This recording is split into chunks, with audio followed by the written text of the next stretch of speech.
હવે આપણે આગળ સ્વાધ્યાય 11.2 ની અંદર દાખલા નંબર 2 આપણે જોઈ લઈએ. તો આપેલ વ્યાસ પરથી ગોળાની વક્ર સપાટીનું ક્ષેત્રફળ શોધો. દાખલા નંબર 1 માં આપણને આગળ ત્રિજ્યા આપેલી હતી અને દાખલા નંબર 2 માં આપણને આગળ વ્યાસ આપેલ છે.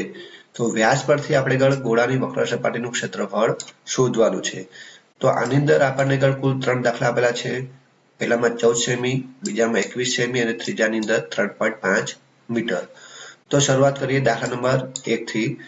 તો સૌથી પહેલા આપણે આગળ વ્યાસ પરથી આપણે ત્રિજ્યા શોધવાની, કારણ કે સૂત્રની અંદર આપણે આગળ ત્રિજ્યાની જરૂર પડશે, વ્યાસની જરૂર પડતી નથી. માટે આપણે આગળ સૌથી પહેલા આપણે આગળ r બરાબર શોધી નાખવાનો જો વ્યાસ આપેલ હોય તો.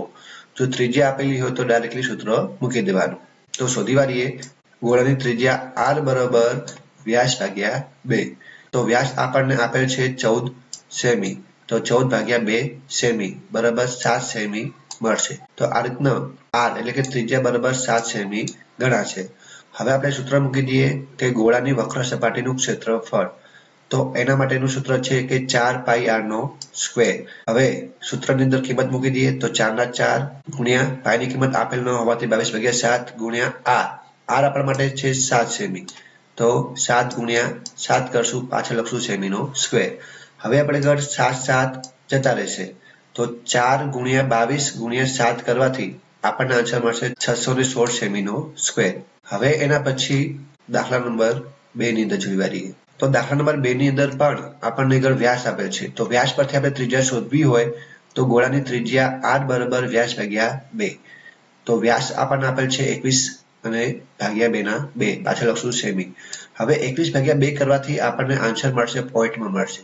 તો આપણે પોઈન્ટમાં ન લખવો હોય તો આપણે આગળ r બરાબર લઈ શકાય.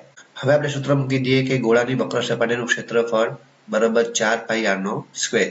4 ના 4 આવશે ગુણ્યા પાઈની કિંમત આવશે 22 ભાગ્યા 7 આવશે, કારણ કે આપેલ છે નહીં ગુણ્યા r બરાબર આપણે 21 ભાગ્યા 2 શોધ્યા હતા. જો તમે ભાગાકાર કર્યો હોય તો 10.5 લેવાના, ન કર્યો હોય તો તમારે r બરાબર 21 ભાગ્યા 2 લેવાના. તો r બરાબર લેશું આપણે 21 ભાગ્યા 2 લેશું, સ્ક્વેર હોવાથી 21 ભાગ્યા 2 આપણે 2 વખત લેશું, પાછળ લખશું સેમીનો સ્ક્વેર. હવે આપણે 7 તારી 21, પછી 2 દુ 4 અને આ 2 2 જતા રહેશે. તો ઉપર વધ્યા 22 ગુણ્યા 3 ગુણ્યા 21. તો 22 ગુણ્યા 3 ગુણ્યા 21 કરવાથી આન્સર મળશે 1386 સેમીનો સ્ક્વેર.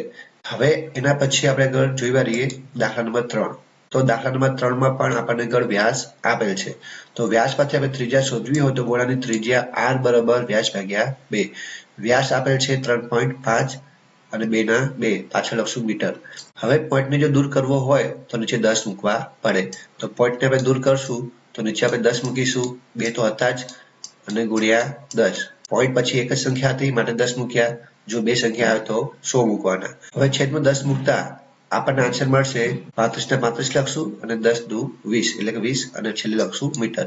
હવે આપણા માટે ત્રિજ્યા બરાબર ગણાશે 35 ભાગ્યા 20 મીટર. તો હવે આપણે આગળ ગોળાની વક્ર સપાટીનું ક્ષેત્રફળ બરાબર 4 પાઈ r નો સ્ક્વેર. સૂત્રમાં કિંમત મૂકી દઈએ 4 ના 4 ગુણ્યા પાઈની કિંમત આપેલ ન હોય તો 22 ભાગ્યા 7 ગુણ્યા r બરાબર. તો r બરાબર આપણે શોધ્યા હતા 35 ભાગ્યા 20. તો લખશું 35 ભાગ્યા 20 ગુણ્યા 35 ભાગ્યા 20, કારણ કે r નો સ્ક્વેર છે. લખશું છેલ્લે મીટરનો સ્ક્વેર. તો હવે આપણે આગળ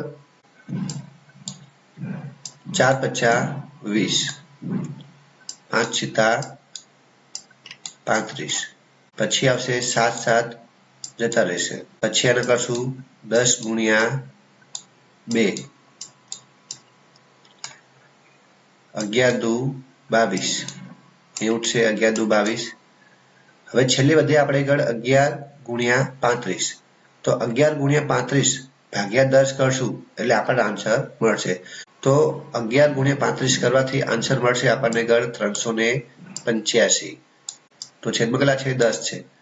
તો 10 હોવાથી એક પોઈન્ટ આપણે કાપી નાખશું તો કેટલા મળશે 38.5 મીટરનો સ્ક્વેર. જ્યારે ગોળાનો વ્યાસ બરાબર 3.5 મીટર હોય ત્યારે આપણે એની વક્ર સપાટીનું ક્ષેત્રફળ 38.5 મીટર નો સ્ક્વેર મળશે.